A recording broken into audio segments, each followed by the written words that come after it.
pencil in, I guess, right? Well, or that was the foxhole one. That was the foxhole one.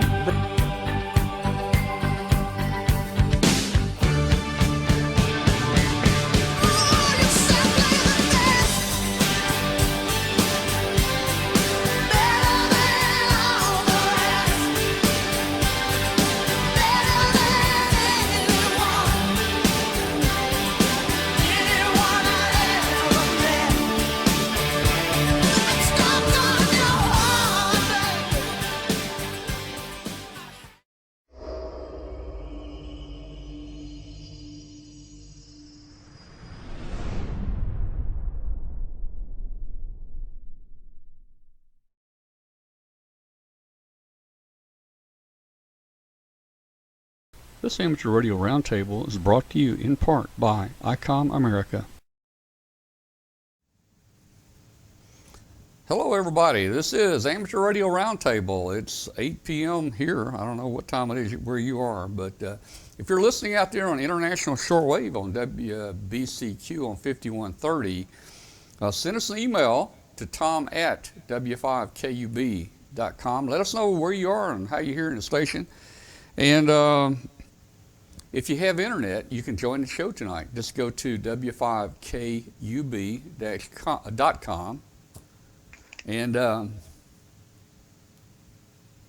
where was I, Katie? Go to w5kub.com and you just click on join the chat room and video. Guys, it's been a rough day for all of us. Katie, me, everybody.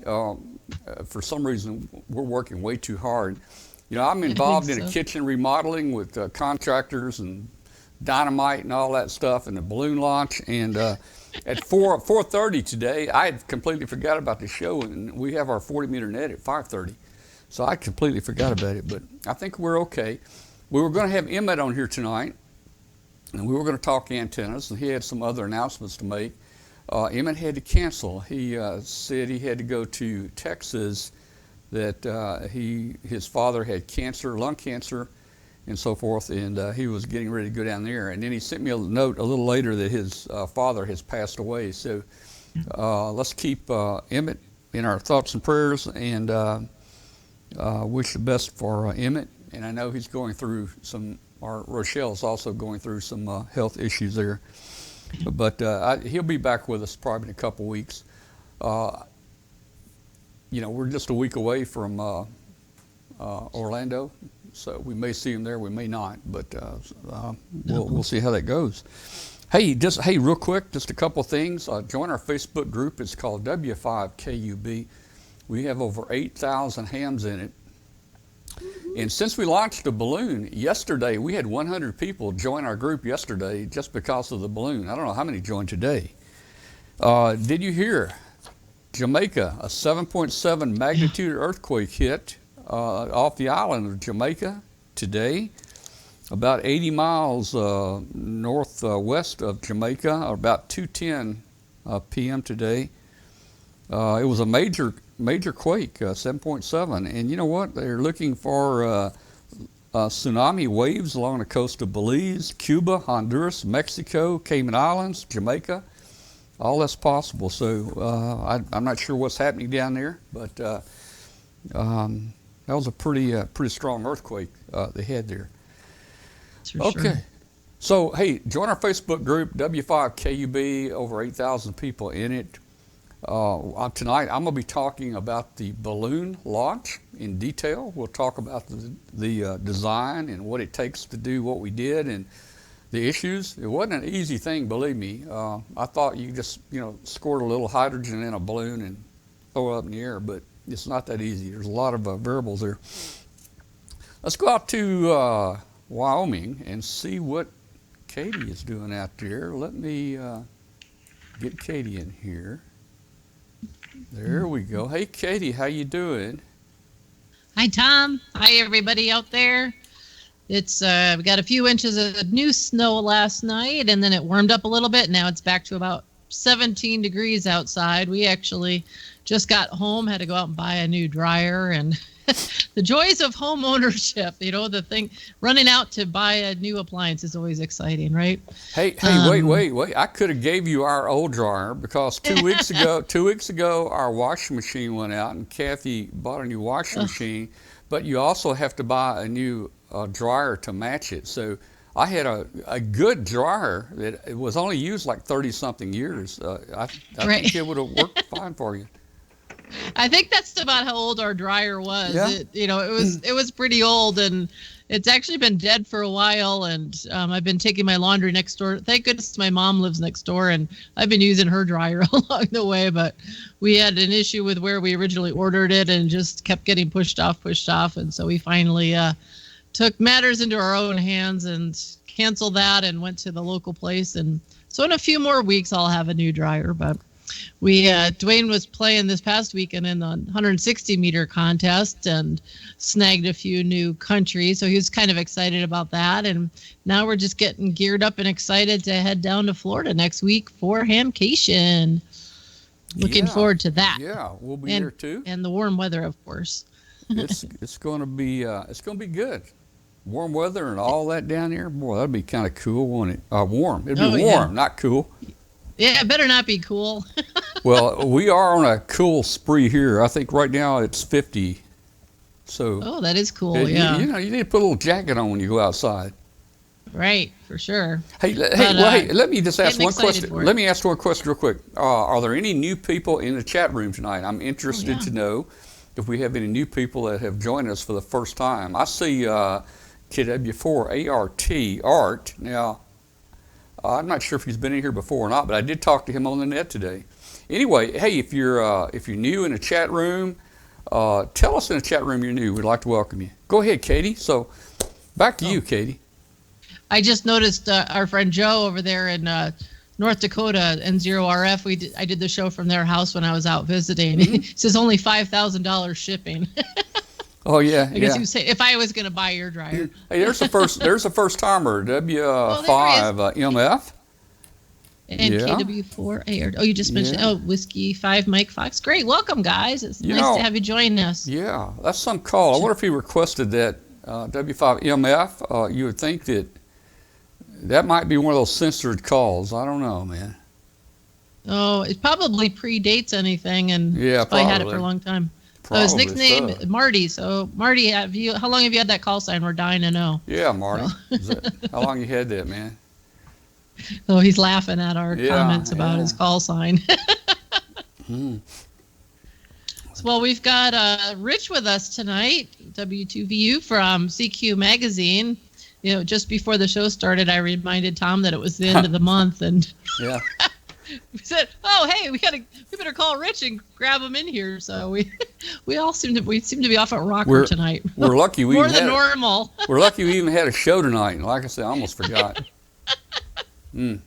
All right. So, all right. Well, very good. So I saw Dwayne in the background here a minute ago. Is he working on any kind of segments coming up here for us? He actually is. He's already started. And what's your segment you're going to do? I forgot already. He's like, you forgot? I had heard that he was going to work on a little project called the Kryptonite Paraphase Thunderbolt Greaser Slapper. Oh, he doesn't have the headphones on, so he doesn't hear. Okay. He's working on how to tweak the sound card, the West Mountain Radio's Nomic, so that you can use it with every radio. What's that? Oh, for keying up. Well, anyway, we'll have something on that probably in a couple of weeks because obviously we'll be down in Florida or on our way to Florida next week. But he's already started working on that, and he's going to be doing a presentation for a convention on automating your shack, which we've talked about a little bit here on the show. So I'm keeping him busy trying to come up with projects to talk about. All right. Well, who you got there with you tonight? We're going to talk with. Well, we're going to talk with Rich Moseson from CQ Magazine. It's the end of January, so it's time to talk about the next issue and what's coming up. So welcome, Rich. Nice to see you tonight. Good evening, everybody, and glad to be here. And I fell right along with your pattern of not realizing the show was tonight, and you guys surprised me with the call. But fortunately, I was able to get my act together at least a little bit here. Well, at least somebody has their act together. Yeah. Or at least enough to, make a show. Enough to get through. Yeah, exactly. Hey, that's good enough. So what's going on in this next issue that's coming up here in your 75th year? Well, this is our QRP special in February, which is always one of my favorite issues.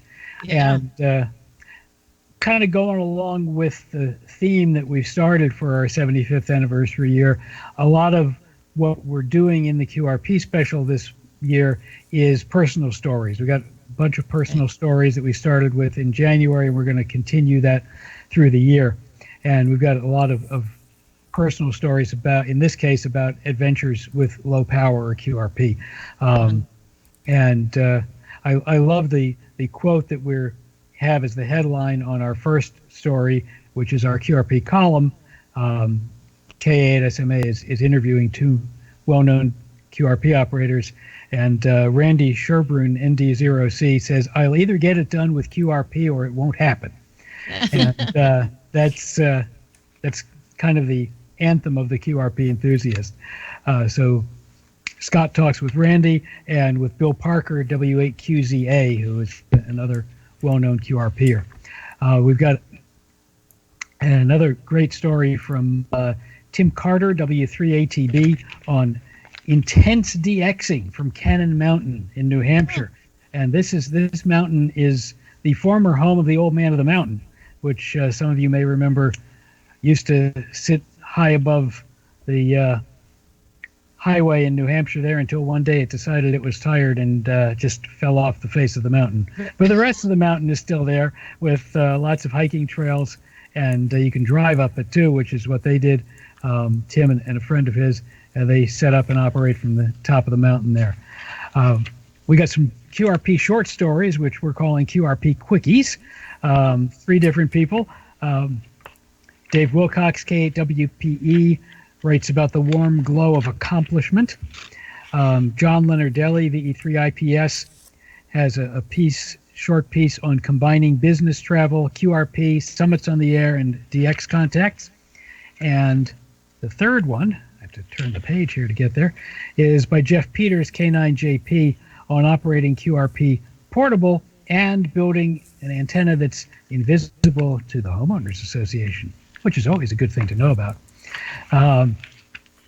We've got another personal history piece on QRP from Jerry Jurens, N2GJ. Used to be a neighbor of mine here in New Jersey, is now out in Albuquerque, and it's titled QRP From There to Here. It's his on again, off again, currently on again love affair with QRP operating, especially now that he lives in an antenna restricted community and has to build antennas that are invisible to the HOA.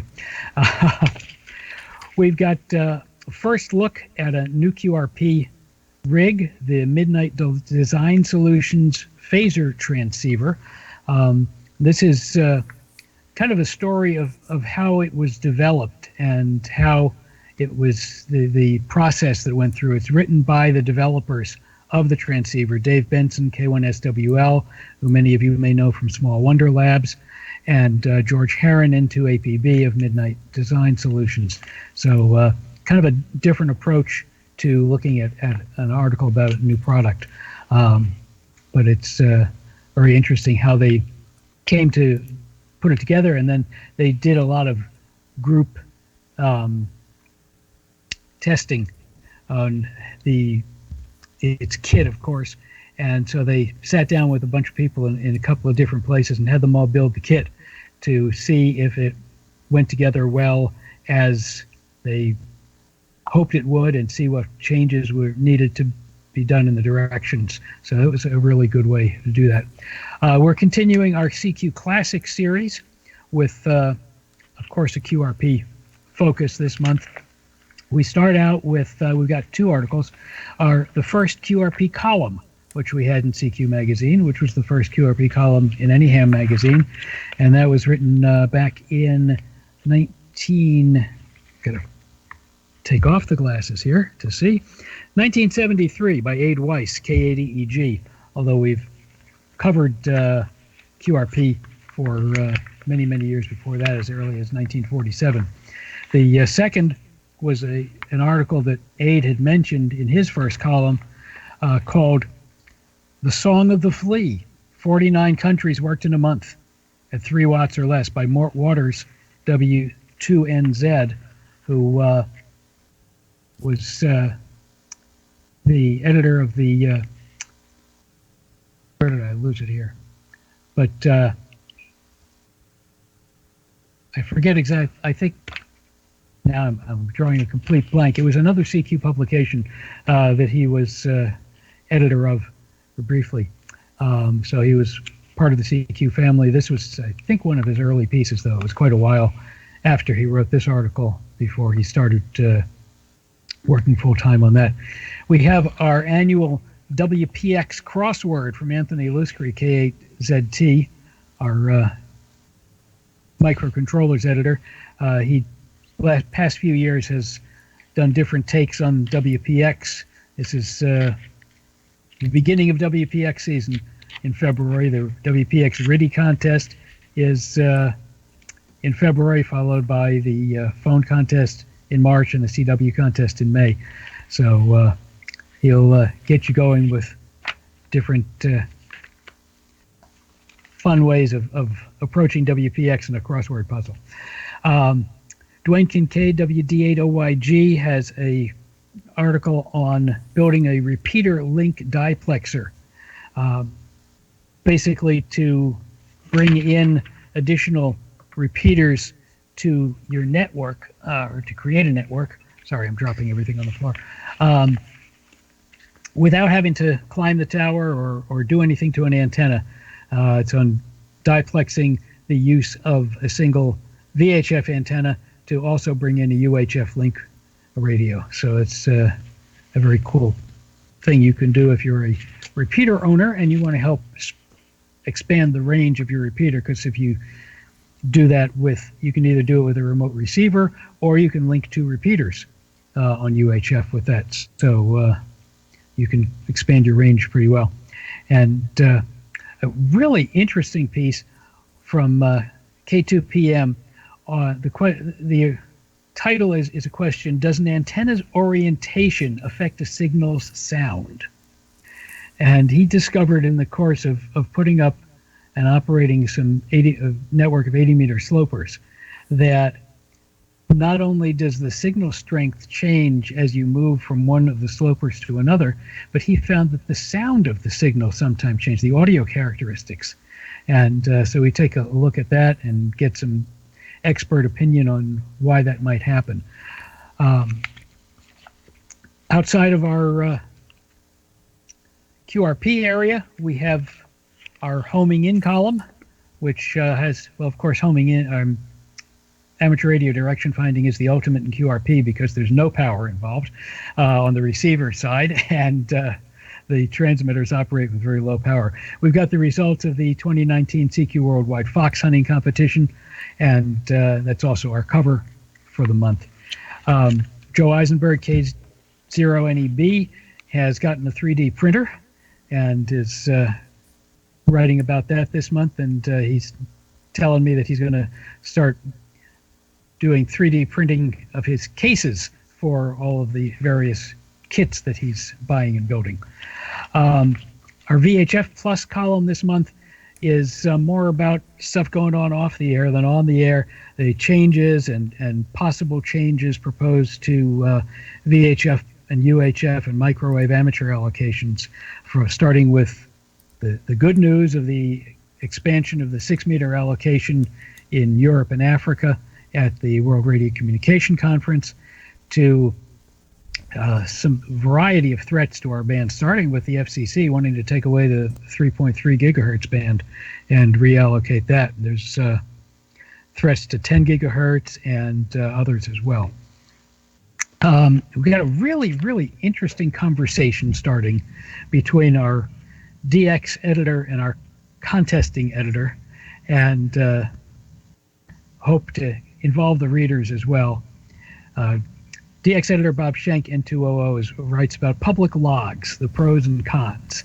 And he has a prominent contester who he knows well, who has written about the pros of it from a contester's perspective. Having public logs is very beneficial.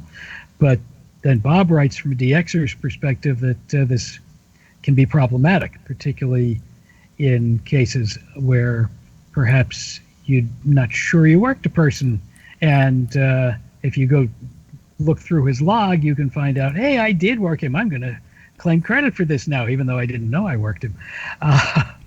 So the contesting editor, Dave Siddall, K3ZJ, gets in on the conversation as well, both in his column and in a slightly expanded piece that we've shoehorned in between the DX and contesting columns. So it's going to be very interesting reading on both sides of that, and hopefully we're going to be able to continue that conversation in future issues among the readers as they weigh in with their perspectives.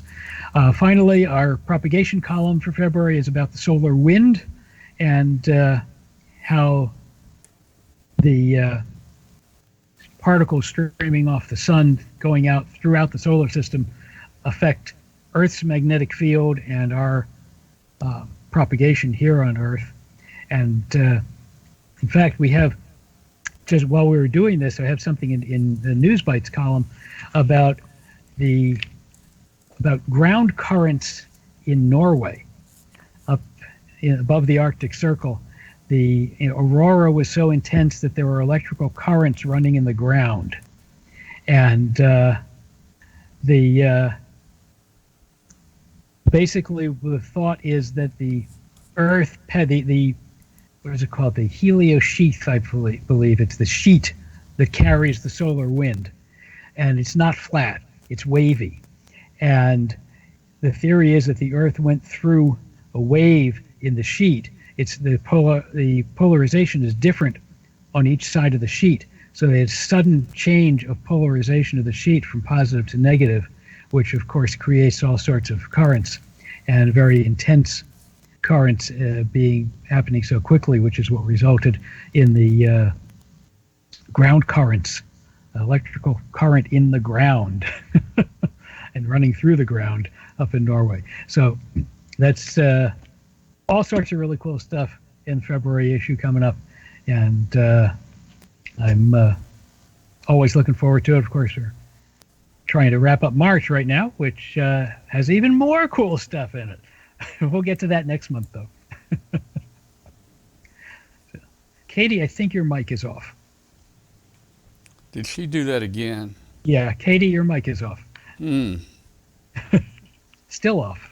There you go. Yeah, no, there we go. I clicked it too fast, and then I turned it on and then off again. So sorry about that. It sounds like it's going to be a great issue, and especially for all of the QRP fans, I think it sounds like it's just chock full of fun articles and stories. And I'm really looking forward to reading that DXer and contester point of view, because I've certainly seen that whole topic of public logs, discussed in various places over the years. And so it'll be kind of fun to see the different points of view on that and then see where that evolves. I like the idea that, you're going to be looking for some feedback from the readers and can include some of that. So that's going to be interesting for sure. As a contester, I think I'll probably looking at it from that side of things, but yeah, it sounds good. And we for one are looking forward to the WPX contest at the end of February. We're already gearing up for that one, and I don't know that we'll ever do as good as what? No, the RIDI, the CQ RIDI. I'm pointing at our plaque up there. Sorry. So you have to do the crossword puzzle before the contest, though. Exactly. So I will be getting ready for that. Well, thank you so much, and I'm glad you were able to join us here, especially since the goofballs that we seem to be this evening, and we're getting things. So, did we lose Tom, or is he? No, I'm here. Still... I'm all right. here. Wanted to make sure we didn't lose him. So Rich, you're welcome to stick around for the show and join in if you like about our balloon or whatever. Well, I would love to, but I've got to finish working on this weekend. I'm doing a Skype presentation at the Richmond, Virginia Frost Fest, and neat. I've got to work on finishing up the details on the PowerPoint side of that. So that's my project for this evening that made me forget about this one. Okay. All right. Very good. Well, glad you're able to join us, and we'll see you next month. All right, very good. Yeah. And Thanks, have fun Rich. down Next in month is Orlando. only about 8 or 9 days away, isn't it? Yeah, it's not. Frost Fest, it's this weekend. It's Yeah. this Saturday. So, Yeah. yeah. So, Yeah, yeah. All So right. you better get to work. yeah. All righty. Good night, everybody. All right. Bye. Good night. Good night.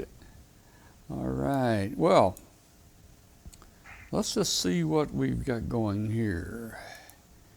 So let's, everybody, we'll be right back in just a second or two.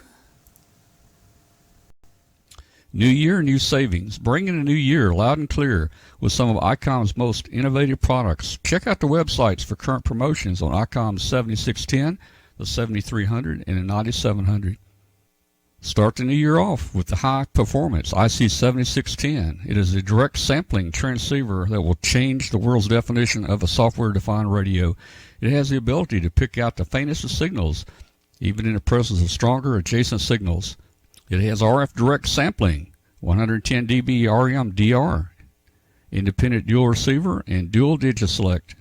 The IC7300 is changing the way entry-level HF is designed. The high-performance, innovative HF transceiver has a compact design that will far exceed your expectations. It has RF direct sampling, 15 discrete bandpass filters, a large 4.3 color touchscreen, real-time spectrum scope. The IC9700 was built with a VHF-UHF weak signal operator in mind. It has faster processors, higher input gain, higher display resolution, and a cleaner signal. ICOM's IC9700 is the pinnacle of perfection. It has a 4.3 touchscreen, dual watch operation, and full duplex operation, real-time spectrum scope, and a waterfall, voice recording and playback. Visit www.icomamerica.com/amateur for more information on ICOM radios.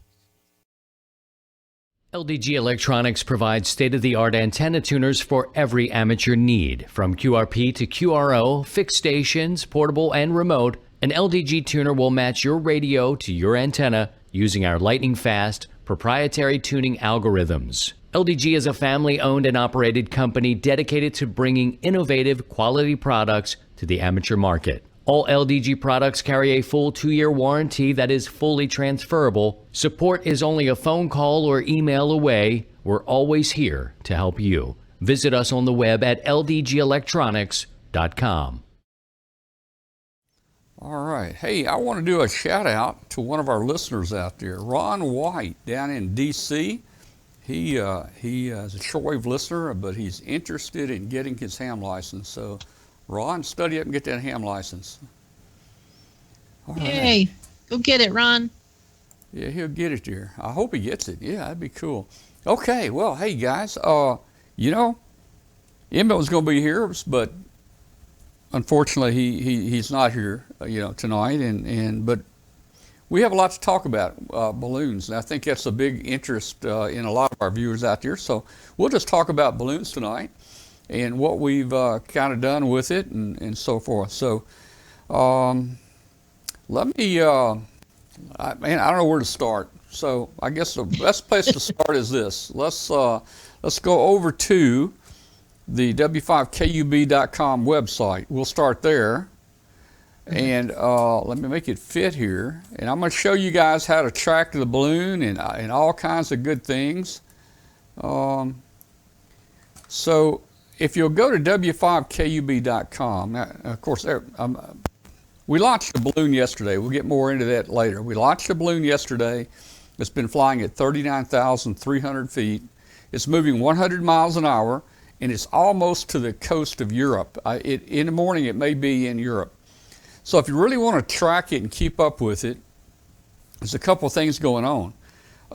Join our Facebook group. The Facebook group is called W5KUB. And that is where we are posting a lot of things. For instance, you can see it's full of balloon talk right now. and also some videos. So if you go there, you'll really know what's going on, if there's issues and so forth, and where we are, and what's happening and so forth.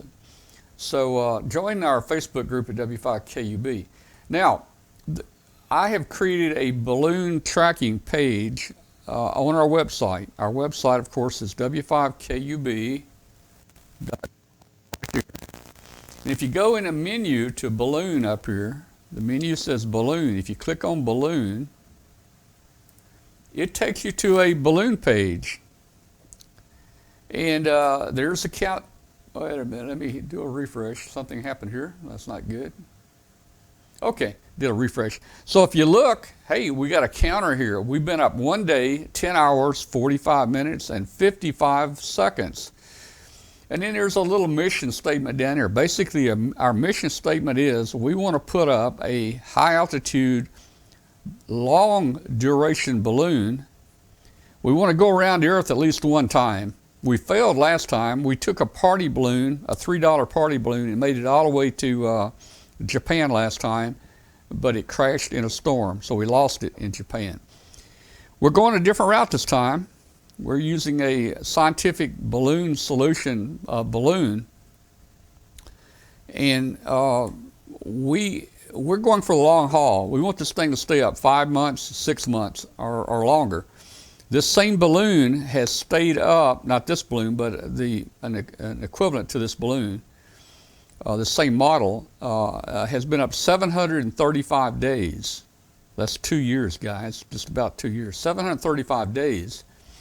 So we're going for the long haul, and we're going for many times around the Earth. Now, our friend Ron, K6RPT, has the same balloon up with hydrogen right now.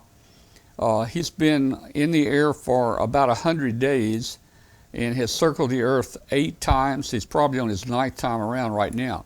So that's our goal. Our goal is to stay up 5 months, 6 months, circle the Earth 10 times, 15 times. So on the left, it states our goal and what we're trying to do. And then it talks about the tracking here. We've got a couple methods of tracking in here. And APRS is nice tracking, but it has some drawbacks. For instance, APRS does not track over the ocean. It does not track over Africa or the Middle East. So the last balloon we sent across there went over the ocean, it went across Africa and the Middle East, and we did not hear from it for 10 days. We didn't know where it was. It could have been up, down, broken, shot down, who knows. So in addition to APRS, we have added Whisper, a second transmitter that transmits on 20 meters, on 20 meter Whisper, and it has a range of about 5,000 to 8,000 miles. It runs 10 milliwatts. 10 milliwatts, that's less power than a lot of your Bluetooth things at home run, but it can be heard maybe 5,000 to 8,000 miles away. So when we're out of range of ARPS over the ocean, over Africa, we still will be getting signal traces. We'll have people hearing it in Australia and Europe and Hawaii. Today, the balloon was halfway across the ocean, and Joe, K0NEB, actually was picking up the 10 milliwatt signal at his home in Nebraska, and he was monitoring the balloon directly on his antenna there at his house. So we've got a couple ways to track, Whisper or APRS. So all that's explained on the side there. Right below that, the payload. Let me talk about the payload here. The payload basically is a 9-gram tracker. This tracker contains GPS, an HF transmitter, a VHF transmitter, voltage regulation, all that stuff. So that's what the tracker is. And if you look at the picture kind of over on the right there, you'll see kind of the simple configuration of our system there. And you can see we got the tracker. You can see some supercapacitors added there to the right, and you see a solar panel.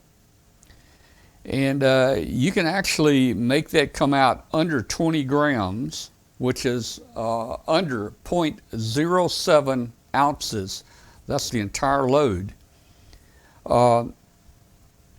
We beefed things up a little bit. That panel that you see right there, the solar panel, that one is not UV protected. A non-UV protected is like 1.5 grams in weight. We put a UV protected panel on there, which is 5 grams. It's stiff and it weighs 5 grams. We did that because we're hearing reports that up at that altitude, at 30, 40,000 feet, the ultraviolet is very strong and it destroys the solar panels. And when your solar panel stops working or comes apart, you stop transmitting. There are probably many balloons right now still going around the Earth that the solar panels just quit working.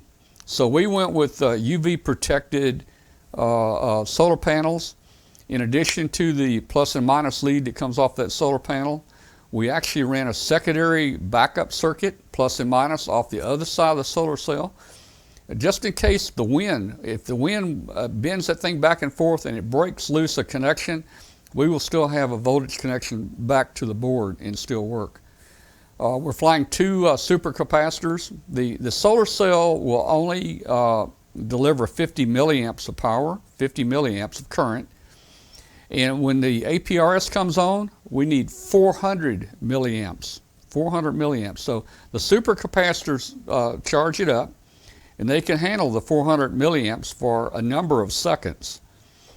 But the APRS signal is only about 1/4 of a second long, so it's a very quick thing. So between the 50 mil solar panel and the supercapacitors, we've got plenty of power there. That's for APRS. The APRS transmits at about 1/2 watt. The Whisper is 100 milliwatts and will go thousands of miles. Let's see what else is on the screen here. If you look at the screen here, the top right, that's kind of our configuration of our balloon. We got the scientific balloon, we got our tracker, we've got solar panels, and we got the 20-meter antennas hanging from it there. So that's kind of the deal. There's a picture. You can't see it very well here, but that's a picture of the balloon laying down on a table. That's what the tracker looks like. The little white antenna at the top, that's the GPS antenna. And basically, again, here's how it looks. We've got from the tracker up, the 20-meter antenna is 34 feet long. So this tracker sits 17 feet below the balloon. And we have a fishing line, a special woven lightweight fishing line that goes from the board up to the balloon. And half the 20-meter antenna also goes up that 17-foot piece of fishing line. And what I did, about every 1 foot on the fishing line, I just tied a little knot in that fishing line and ran that wire through it and pulled the knot tight. And then the other half of the antenna is at the bottom here. It's 17 feet of wire that hangs straight down. This wire is number 36. It's just a little bit larger than the hair on your head. It's very small. You can't even see it, but it's light. We had to shave off every gram we could. To the right there, the little green line, that's the APRS VHF antenna. It's a 19-inch long piece of number 10 guitar string. So that's kind of what we look like there. Now, I'm going to keep a rolling blog here of day-to-day of what's going on. You can see here launch day, January 27th, and then right above that is today's entry there. So this blog will give you a day-by-day report there. So let's go up to the center here and look at the buttons I have put in here. I put 4 buttons in here. The first button, click here to track on APRS. Click here to track with HabHub. And then we got our backup channel down here. This is our HF Whisper channel that backs us up right here. Again, tonight or when we're over the ocean, these 2 buttons aren't going to give you a track, but this one will. It'll fill in the gap. So let's just go to APRS look at it. I'm going to click on it. And it's going to open up the APRS map. And it's going to show us, there we go, 99 miles per hour. There's our balloon, 99 miles per hour at 39,367 feet. You can click off the little box right there, and you can scroll out and see where it is. So I'm going to scroll out, and this is the last APRS track we got. You can see it was over, I think that's South Carolina. Well, it got dark. It got dark here, and when it gets dark, we don't have any transmission because no power. We're solar power only. So we would have been in the dark from here on out, except for the fact that we have Whisper to tell us where it is.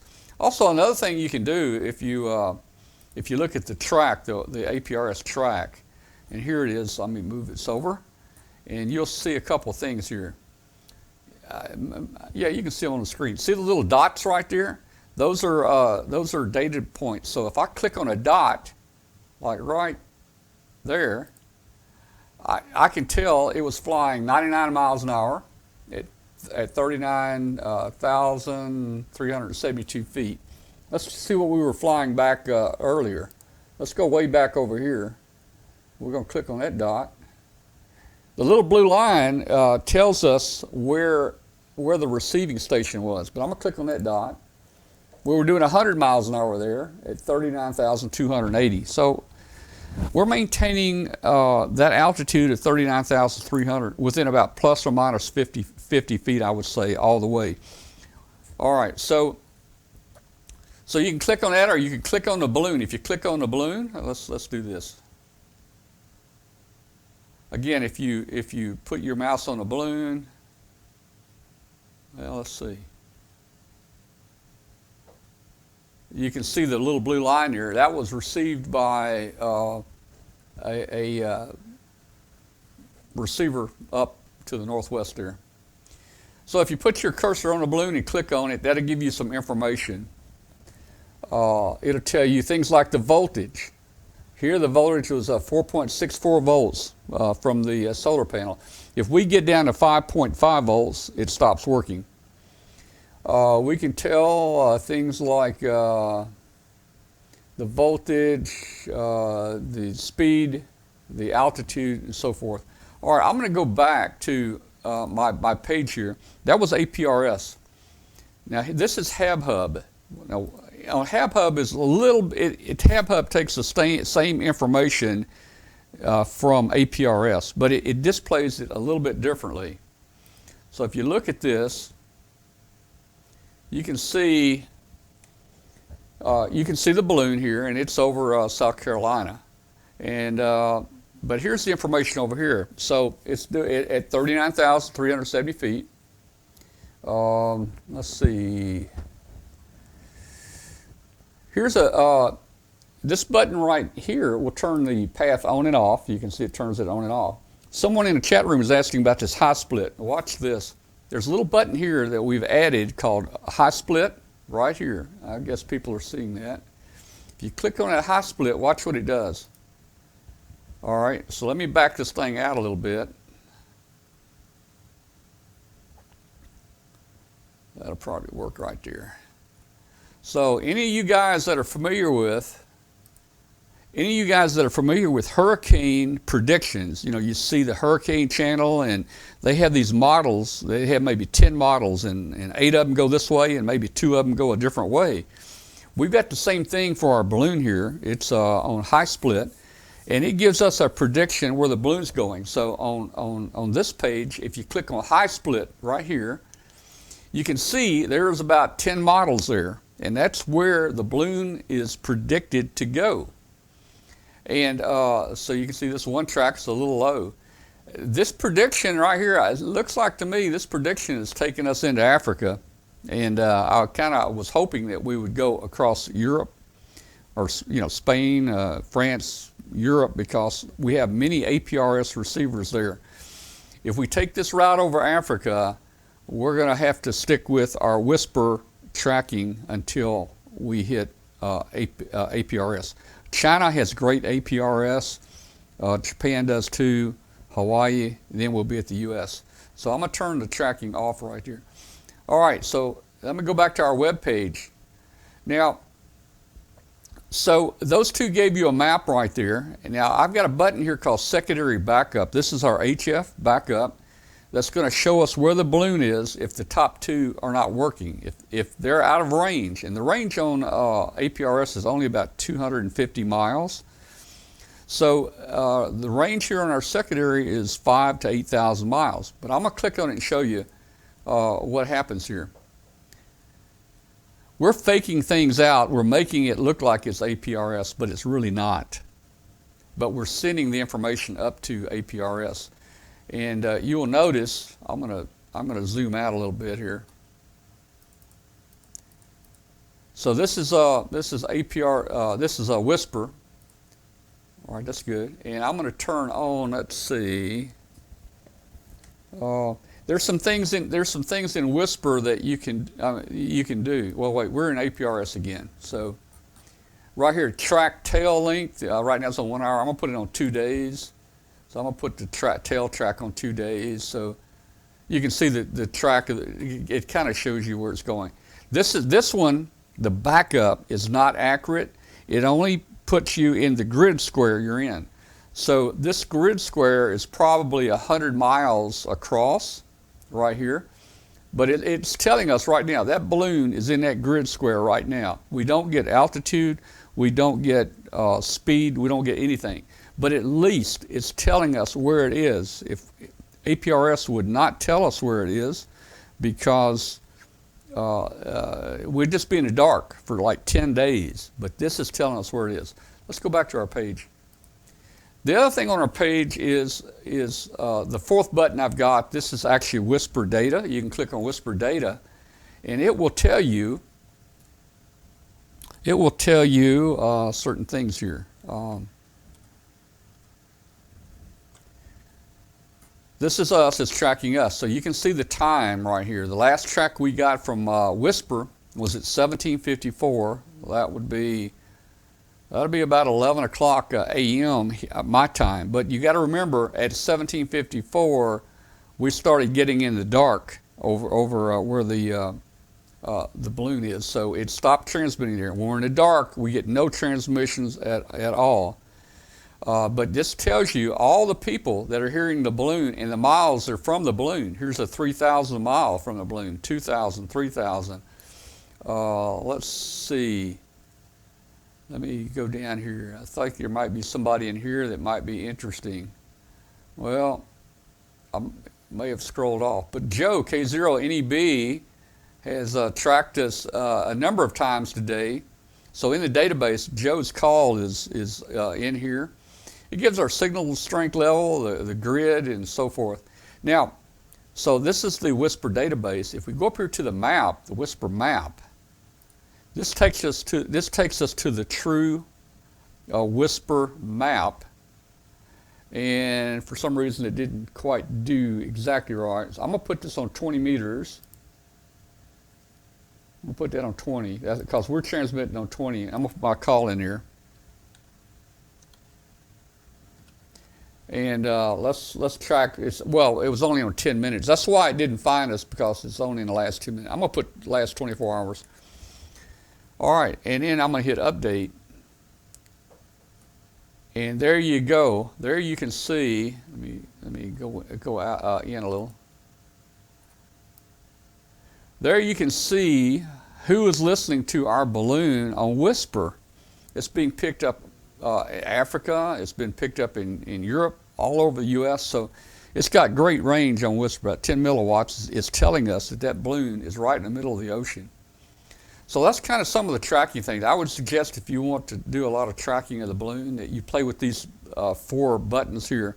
The top 2 are going to be the best when it's over countries where we have APRS.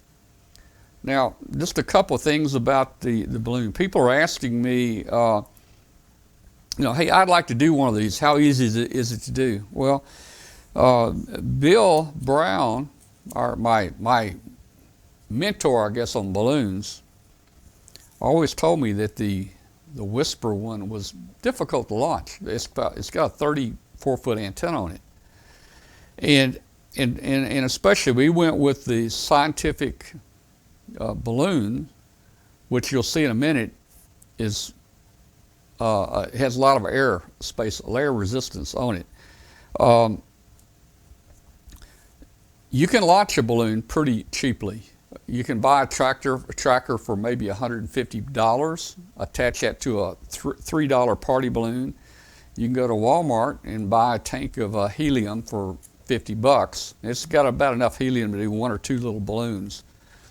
And it's not pure helium. It's kind of a mixture of helium, 80-20, of helium and air. And it won't take you to the altitude that hydrogen will. Also, helium is very expensive. So people say, well, what's it cost you to do what you're doing? To kick this project off, a friend and I decided we wanted to do this for the show, and we sunk $1,000 into this launch. Now, that might seem kind of high or unbelievable, but the scientific balloon was just a little under $200 itself. We did buy 2 trackers at about $150 each, so we have a backup tracker that we can use in the future. We had to buy the hydrogen. Hydrogen is cheap. It was only $70 for the tank. Now you got to have your own tank. If you don't have your own tank, that costs you an extra $100. So the hydrogen was $70, and while we were at it, we got a tank of helium. The helium is $170. And if you don't have your own tank, that's another $100. But we wanted to go, and we have some gas left over, so we can launch balloons here in the coming future. But we wanted to go with hydrogen. I wanted to go with the SBS-13 balloon. We wanted to go for the long stretch, so we're sinking a lot into this thing. In addition to all those things I told you, when you get your hydrogen, you have to have special hydrogen regulator gauges, which are $200 to $400. So you throw all that on there. I see, what else was it? I probably spent $100 trying to get the right super capacitors, the lightest ones with the most capacitance for this. So I probably spent $100 there. I'm probably leaving something. Oh, we seal the balloon. We seal the balloon with a hot specified heating iron, a hot iron to seal the hydrogen balloon. So if you don't want it to explode, get the specified one. And so I had to buy the sealing iron. And that reminds me, this project was so detailed and had to be so accurate, we had to buy scientific scales to measure out all the parts. So we had to know exactly to the gram how much everything weighed, including the antenna wires, the board, the solar panels, the capacitors. Everything has to be weighed. And then what we do, we add 8 grams of lift of hydrogen, only 8 grams of lift. If we put 9 grams in there, the chances are it will go too high and it will bust. $180 balloon is gone. So the measurements have to be very, very specific, so we bought scientific scales to do that. Now, so that's some of the cost. Now, we found that you can't launch in wind. You cannot. It's just pretty much impossible. And if you launch just a party balloon with a tracker, no whisper on it, you might get that off the ground. And if you were in Dayton or saw the videos we did, and I did a test launch here this week, just turning loose a little party balloon, it basically went straight out in the wind. It actually hit the ground once, and then it came up and took another dive, and then it kind of went on up. You don't want your balloon doing that. So you need at least maybe 40 to 60 acres of clear land to launch in. Now Katie's probably got that. She's probably got that out there in Wyoming, don't you, Katie? You gotta. No, don't- not anymore. You don't have any free. Well, you could go out in the country out there and find that, right? Yeah, So. Oh yeah, we could hop the fence. Yeah, yeah. So I had a site all picked out. A site picked out here. It's a great big park we had. It was probably 60, 70 acres clear. So from where we parked, it was a straight, great option for launching. And most of our winds come from the southwest and go northeast. So that was a perfect path to launch. But guess what? I think it rained that day, so we had to do it the next day. And the winds almost reversed. The winds were coming out of the northwest and heading down to the southeast. And we just couldn't get to it in the park launch here. So I found another place the day before. And that's where I got my vehicle stuck in the mud looking for the site. But I found a really nice site. It was probably 100 acres, very clear and very slick if you drive down in there, I tell you. But so that was our launch site. Tow truck? That what? What was that? So you have to include the cost for a tow truck in your Well, overall I thought I was going to have expenses? to, but I sat there and kind of got my composure back. And after I didn't know what to call a wrecker. I wasn't sure. I was going to call Kathy, have her bring me a shovel. I was going to try to dig it out. But about 5 minutes later, a good Samaritan came by with a 4x4 truck, and he had a chain. He says, "Hey, man, you need a pull?" I said, "Yeah." So he just kind of backed over there. We hooked the chain on, and we just pulled it right out. That was great, man. So I gave him a card. Hey, he may be watching the show tonight. Yeah. Jamie, if you're watching the show tonight, thank you so much for the pull, man. I really appreciate that. All right, so this new site, it was close, probably 100 acres, and where we were able to go to, it was the right direction basically for the wind. Mm-hmm. Also, the wind the day before was 11 miles an hour. That's a no-no. And I've been told if the wind's 5 miles an hour, it will feel like a hurricane, and believe me, it will when you launch this thing. So the next day, the wind was the opposite direction. I had a sight.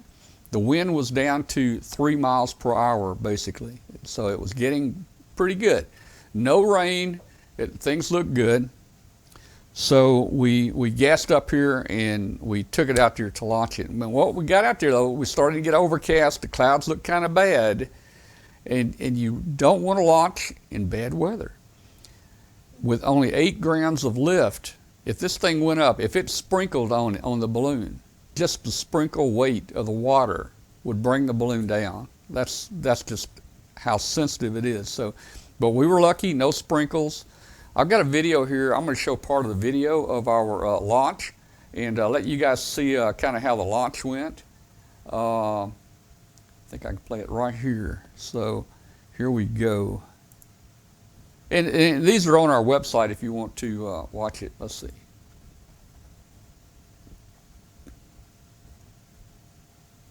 Let me see if I can make that larger there. Let's see.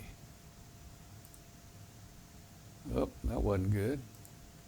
That's not good. Okay, here we go. I'm not doing too good tonight. Launching. I'm here with my friend Ed and Tom, and we're going to launch this sucker today. We don't know what's going to happen. We got the Army here and the Air Force here. He's going to be good down on the ground, but I'm going to be good in the air, okay? So here we go.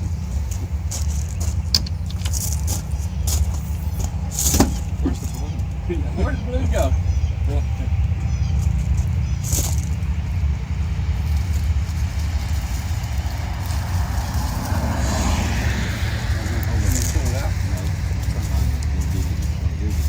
All right, the string's on it. We're going to have to tie. I don't have to get out here. All right. You gonna take the bag off? Yep.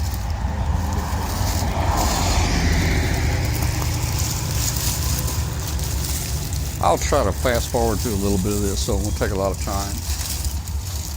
There's the balloon. Now, you notice it doesn't look like it has much hydrogen in it, does it? I mean, look at this. Almost straight up. It's got about So 2 here's cubic the feet. tracker. That balloon holds Each about side's 14 20 cubic millimeter feet. antenna. Let's go and put it on there. We'll put it tied on out there, so you may break it walking. So, We're at our launch site right now. so this balloon will hold about 14 cubic feet, I'm guessing. We had about 2 cubic feet in there. Every 18,000 feet, it doubles in volume. So 2 cubic feet at 18,000, it'd be 4 cubic feet. At 36,000, it would be 8 cubic feet. At 40,000, it'll be just about full. So that's what you got to be careful with. That's why everything is measured precisely. Here we go. That's the antenna. The one half of the 20-meter antenna. The wire is so fine, it's about the size of a hair. Now you're seeing the 2-meter antenna there, but I'm unwinding the 17 feet of 20-meter antenna. This would be so easy to break.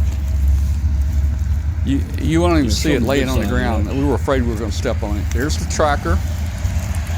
People ask, why don't you put it in a case? Well, we can't put it in a case because the case would weigh more than the tracker. Everybody's launching them just like that. Step on the, this is going to be so invisible, I'll probably step through the one that steps on the brake. So you can see we got a little, at 3 miles an hour, we got a little wind going sideways there. No, he's starting to come up. I'll just kind of keep going. We're working on that, still working on the antennas here. All right, now look, hold it right here. We're already tangled on the ground. Look, it's already. Well, we maybe just hold it in our hand and. Yeah, we're going to have to let it out easy. Okay, Kathy, you see this? Laying that way.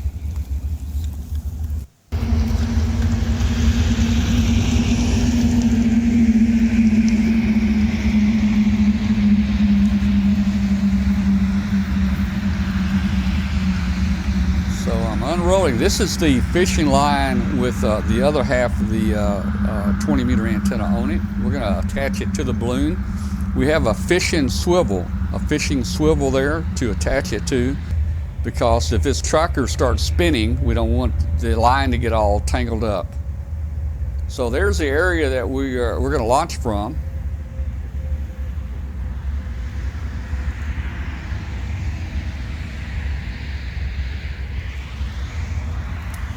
So that's you can see how large the area is. We thought we were going to go horizontal for quite a ways.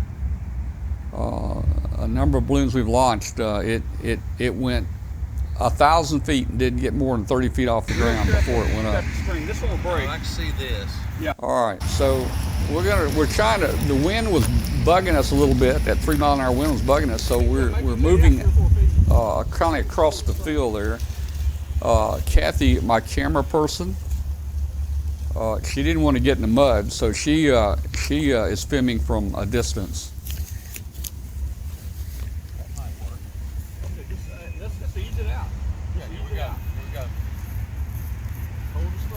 Now see, it kind of went up right there. It kind of goes up in the air, but just watch what happens here. You got to watch the air currents.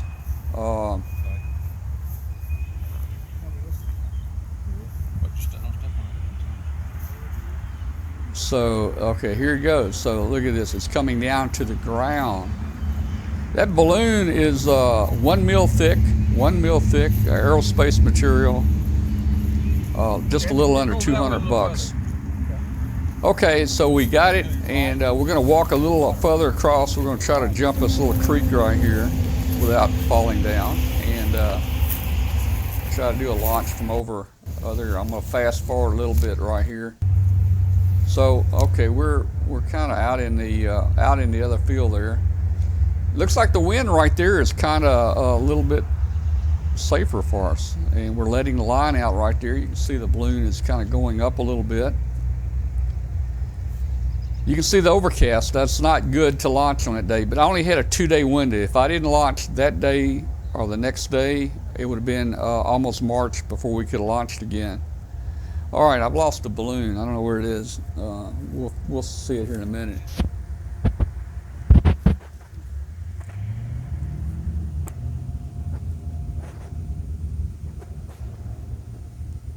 Oh, there it goes right there. See the white spot? You can see the balloon rising right there.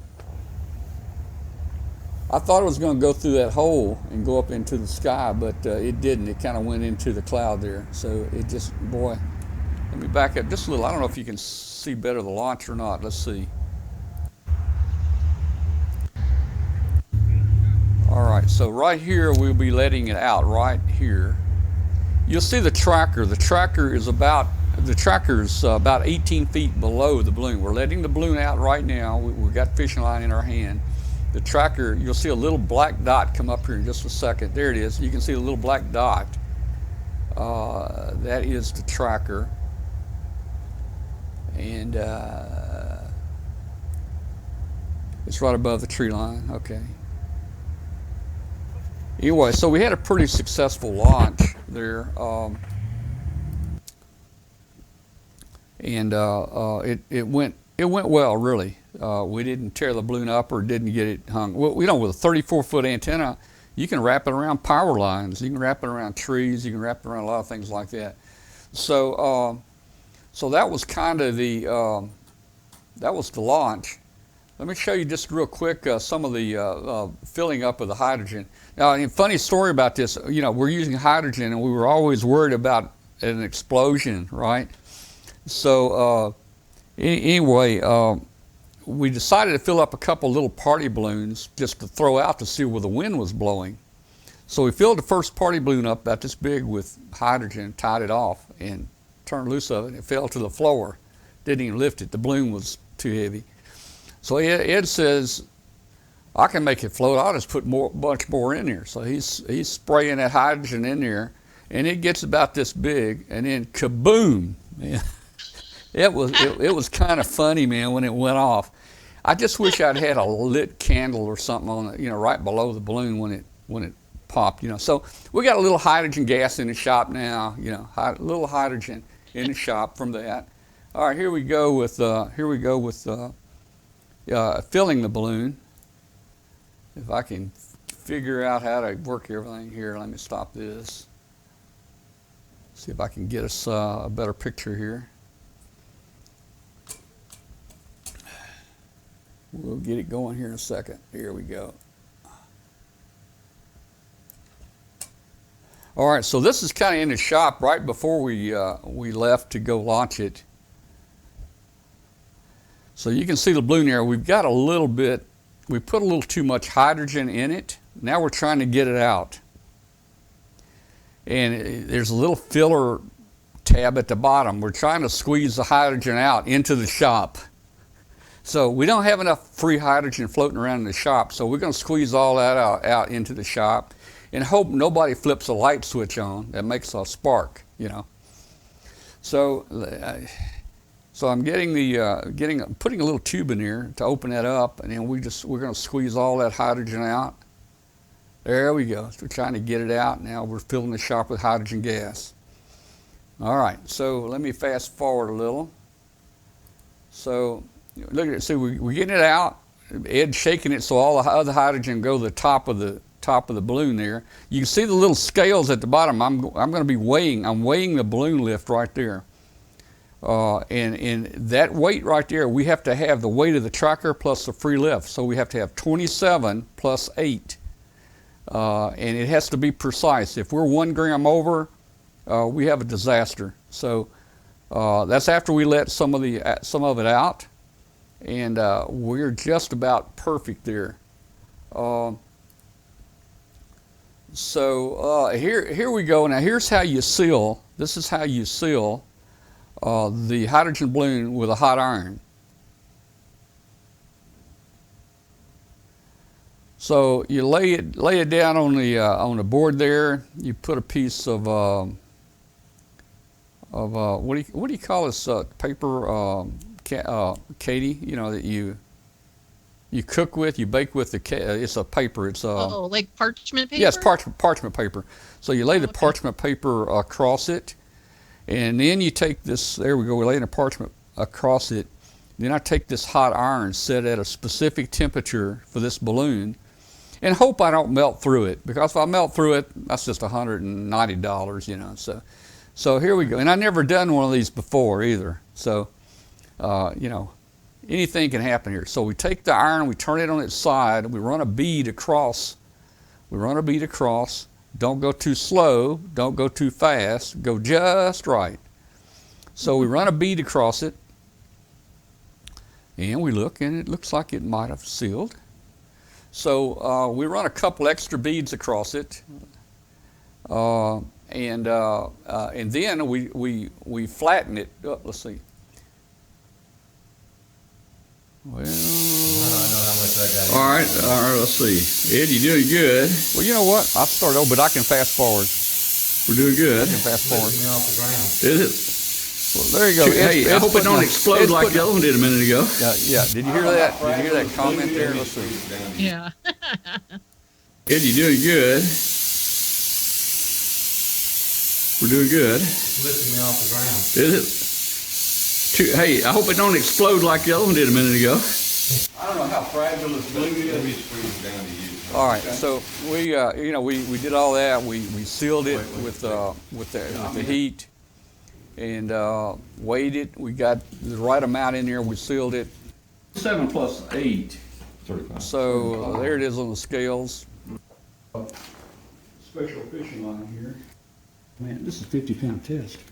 And then now we're tying the fishing line around it. We're actually put a hole through it below the seal. We tied it about 5 times. We wrapped it around. We tied it 3 or 4 more times so we didn't want it to come loose. So we're tying about a 3-foot piece of fishing line there, and that will hook into the 20-meter antenna and fishing line that we have rolled up with the tracker. So that wire. Oh, okay. And we just that's how we did that. So, all right, let me get us back on here. So basically now you see how we filled it. We put it in a truck. We actually put it in a big garbage bag and put it in a truck, and carried it maybe 3 or 4 miles over to our launch site. So it's been tracking very well. It went up to 30. We knew our tracker weight came in at 27 grams. I was hoping to be below 20. So we came in at 27. I knew we were going to lose altitude because of that. I think we lost about 3,000 feet in altitude. The balloon is designed where it can fly 43,000 to 45,000. We're right at 39.5 thousand, so we're right below 40,000. I think we lost 3,000 feet with the extra weight, but with the extra weight and a precise amount of lift, it should fly well. It's stabilized at 39,300.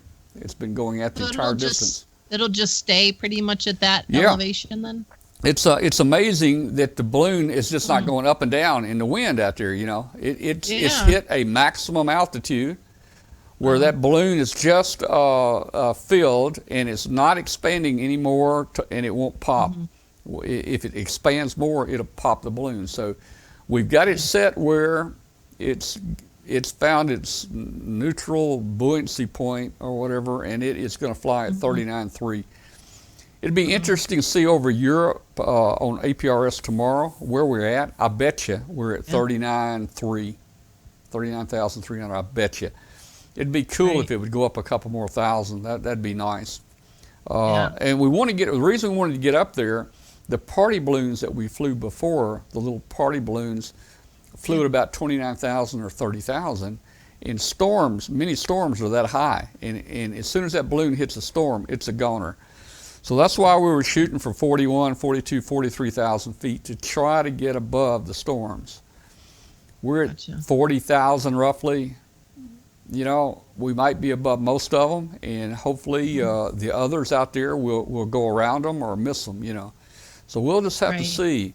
We'll just have to see what happens there.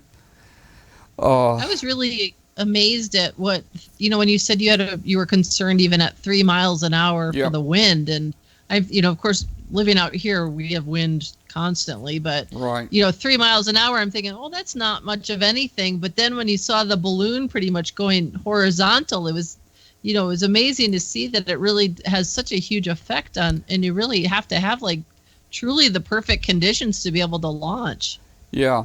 And so there was a lot to do here. First of all, for 2 weeks, I didn't think the tracker was transmitting properly. And I was pulling my hair out. I had 2 transmitters, and they were both doing the same thing. The iGate, the APRS iGate is only 6 miles from me. and I was testing it here in the house, and I had a 11 element. I had an 11 element 2-meter beam hooked to it, 20 feet off the ground, pointed at the eye gate. And it was not picking it up. And I'm thinking something's wrong. It's not transmit, something's wrong. I put the thing in the car. I drove out to where the eye gate is and drove down the street in front of it, and it picked it up and plotted the position fine. So I'm thinking, this is not good. There may be a little hill or something between us. I don't know. The eye gate, when I got there, it was at a ham's house, and it was, a single-story house, and antennas were low, no tower or anything. So, but you know what? After it's in the air, 40,000 feet, it's hitting the APRS eye gates everywhere, man. It's doing a good job. It's doing a good job. So a couple things. So that bothered me for 2 weeks. Then you have to almost be a weather person. You got to have the right wind. You got to have the right wind direction. You got to have no storms in the area. You got to have clear, and it needs to be clear to the east of you too, if that's where it's going. So we had to delay a couple times because weather moved in, and as I mentioned, our window was getting so short that I had to launch. I was down to the last 2 days to launch, and we decided to go through that cloud, and luckily it was very low clouds, because within an hour all that cloud was gone, and it was complete sunshine here. And if you saw that video, you saw a little hole up here in it, and you saw the sunlight up here. So I don't think that cloud was very thick. So we went through it. We got a good launch, and we lucked out there. So man, you gotta know things about measuring weights and being very detailed and hold the weight down. We did so many things to try to cut the weight down. You got to handle the gas properly, or it could explode on you. Again, weather, all sorts of things going on here. So there's a lot to it to get that going. So there'll be updates on our Facebook group about it. There will be, of course, updates added to our balloon page. Nobody's going to go out to retrieve the balloon. We're going to lose it when it does go down. We're going to lose it. It'll be in the ocean, or like one of them we launched. It's somewhere in the desert in Morocco.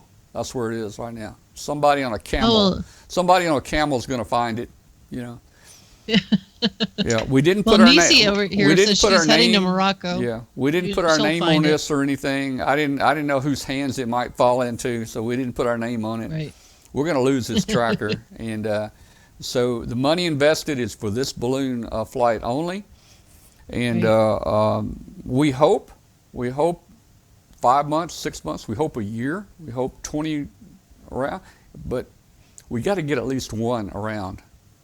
If this goes down next week, we're putting up another one. We got to make one revolution around the Earth, but I think it's looking good the way it left here, and how stationary it is, and how the backup tracking systems are working. Right. Everything's working as designed, and I'm real happy with it.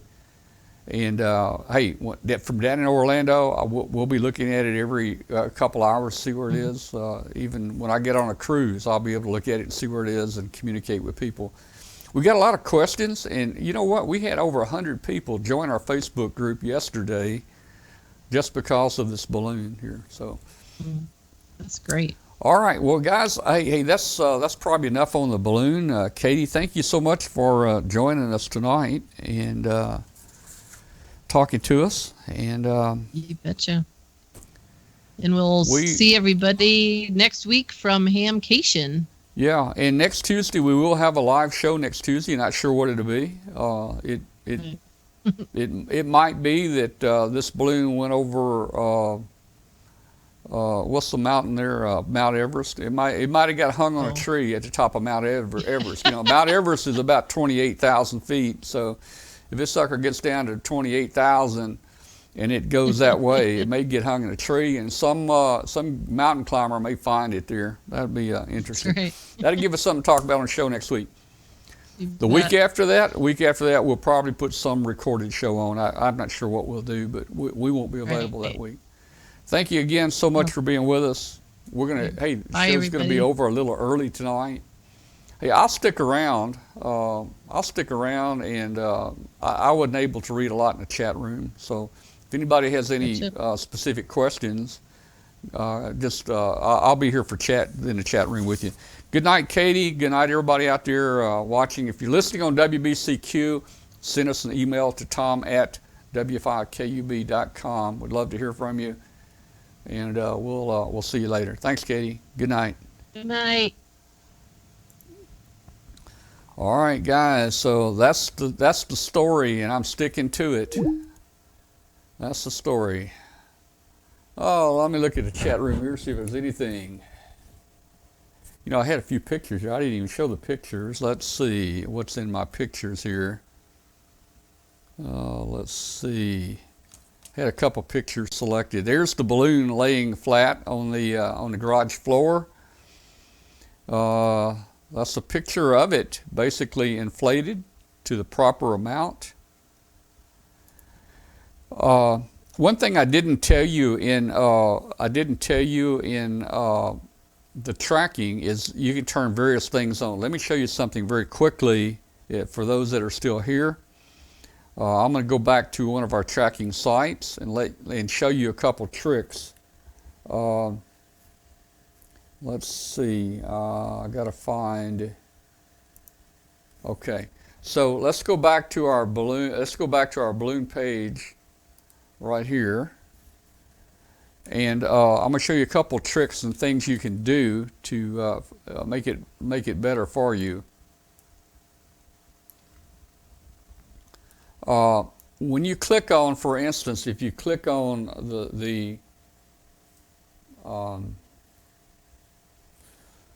when you click on the APRS links, these two top links, that's APRS. If you look at the bottom right hand over here, at the bottom right hand, you'll see preferences down here. You can set preferences. You can set preferences, and you can make it meters, or you can make it feet. You can make it miles per hour, or kilometers per hour, and so forth like that. There's units and so forth. You can set that. So now let's go back. Let's go back. I want to show you. I want to show you just one thing about this whisper. If you go to this whisper for the data, as I mentioned earlier, if you click on map up there, it gives you actually a map that we're not using very much, but this is kind of for our information. You can see W5KUB here. You can see everybody that's listening to it. You can see the approximate position. So if you go down here at the bottom, now we're going to be on 20 meters, and it's W5KUB. If you do this, you go down here and you click on daylight overlay right here, daylight overlay, and you click update. That's going to set your preferences to see day and dark. So look at this. You can see right now there's the daylight. Here's the nighttime. So that's the gray line right there. And let me see if I can back out a little. I'm gonna back out a little bit. So you can see that here's the U.S. right here. There's the gray line. It's still, no, I'm sorry. The U.S. is right here. So we're in a complete dark. So you can see that the tracker is in the dark. And again, just remember, when it's in the dark, it will not transmit anything. It won't transmit whisper or APRS. It only transmits when it's in the daylight. If it's over the ocean, it will be only whisper. But if it's over mostly populated areas of the earth, APRS is going to also kick in and do good. So from our site there, you got a good way to track it and see where it's going there. All right, so I just wanted to share that with you.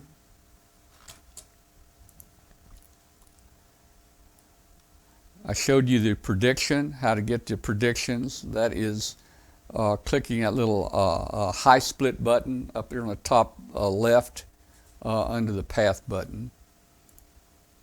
That's APRS basically. There's your night. So one of the things that we also have to realize, just very quickly, basically the configuration of the tracker is just the tracker board. It's the tracker board. It's a solar panel. It's a tracker board. Let me turn it around. It's a supercapacitor. Here's the supercapacitor we've added. That's to get that extra current we need. Disregard the resistors. That's a dummy load for the 20-meter antenna. The 20-meter antenna would be a 17-foot piece of wire that goes from here up, and a 17-foot piece of wire that goes from the bottom down. So basically, this is it. Now, one of the things I wanted to show you, on nearly all Pico balloon launches, the solar panel is pretty much level. This is hanging from the balloon, and the solar panel is this has been up, but the solar panel is pretty much flat like this. So that means sunlight, to generate the voltage, the sunlight has to be coming down from above or at a decent angle. When it starts, for instance, in South Carolina yesterday, I was concerned at 4 o'clock Eastern time, South Carolina, we lost the signal at 4 o'clock. And the sun didn't set until 6 o'clock. But then I started thinking, okay, at 6 o'clock, here's your tracker. Here's your tracker. At 6 o'clock, the sun is setting. The sun is at the horizon. At 5 o'clock, the sun is up just a little bit above the horizon. It's going down. And if you look, if this is the sun right here, if you look, and here's the solar panel, the sun rays coming this way, the sun rays coming this way do not hit the solar panel. So probably 2 hours before and 2 hours after sunset, we actually lose the voltage. If we go below 4.5 volts, we don't transmit. And that's exactly what happened. When I woke up this morning, I went in here and checked Whisper at 8 this morning, and there it was halfway over the ocean. So anyway, hey, that's it. That's the last couple of things I wanted to talk to you about. So I'm going to go ahead and stop the video, but I'm going to be in the chat room, and I'll chat with you and answer any questions that you might have. So thanks a lot for watching tonight. Join our Facebook group. It's called W5KUB, 8,000 hams in it. Subscribe to our YouTube channel.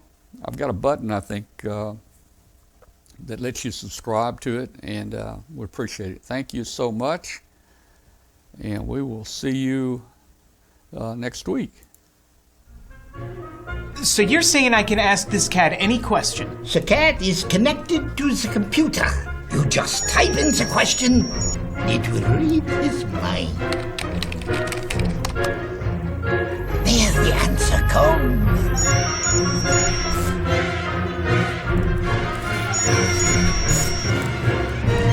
You're the man! I've been looking for this for weeks.